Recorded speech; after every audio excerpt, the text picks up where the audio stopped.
तुम्हाला माहिती आहे ब्रेन इटिंग अमिबाचा संसर्ग झाल्यास 2 आठवड्यात मृत्यू होतो. केरळमध्ये माणसाचा मेंदू खाणाऱ्या या अमिबाने थैमान घातलंय. याचं नाव आहे नेग्लेरिया फॅलरी. केरळात 18 लोकांचा मृत्यू झालाय तर 60 पेक्षा जास्त रुग्ण आढळलेत. अमेरिकेत मी राहत असलेल्या मिझोरी राज्यातही ऑगस्टमध्ये एकाचा यामुळे मृत्यू झाला. ब्रेन इटिंग अमिबा म्हणजे काय? माणसाचा मेंदू खातो म्हणजे नक्की काय? चला सोप्या शब्दात आपण समजावून घेण्याचा प्रयत्न करूया. व्हिडिओ आवडला तर लाईक आणि तब्येत पाणी चॅनल सबस्क्राईब करायला अजिबात विसरू नका. तर अमेरिकेच्या center for disease control and प्रिव्हेन्शनच्या माहितीनुसार याला ब्रेन इटिंग अमिबा म्हणतात, कारण यामुळे मेंदूला संसर्ग होतो आणि मेंदूचे टिश्यू नष्ट होतात. ज्यांना संसर्ग होतो त्यापैकी 97% लोकांच्या मेंदूच्या टिश्यू नष्ट होतात, मेंदूला सूज येते आणि मृत्यू होतो.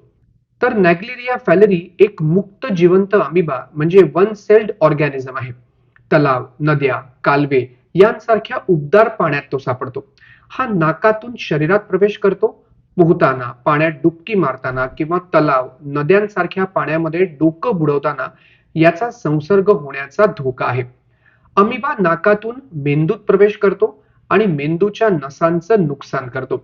तर यामुळे प्रायमरी अमेबिक मेंगिलो एन्सेफेलायटिस म्हणजेच PAM नावाचा आजारही होतो. तर हा आजार दुर्मिळ पण जीवघेणा आहे. पबमेड मध्ये छापलेल्या माहितीनुसार 1965 ते 2018च्या दरम्यान जगभरात 318 रुग्ण या आजाराचे आढळून आले. तर अमेरिकेत आतापर्यंतच्या रुग्णांपैकी फक्त 4 रुग्ण बचावलेले आहेत. CDCच्या माहितीनुसार डोकंदुखी, ताप, नॉशा, उलट्या होणं अशी याची प्राथमिक लक्षणं आहेत. तर प्रायमरी अमेबिक मेंगिलो एन्सेफेलायटिस झालेल्या लोकांचा 1 ते 18 दिवसात मृत्यू होतो.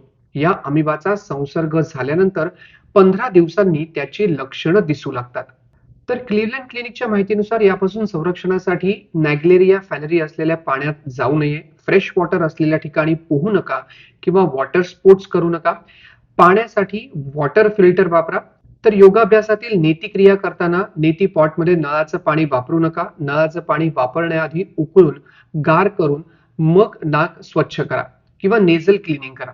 तर ह्या व्हिडिओमधून मी तुम्हाला ब्रेन इटिंग अमिबा काय आहे आणि एकंदरीतच हा कसा पसरतो ह्याची माहिती दिली.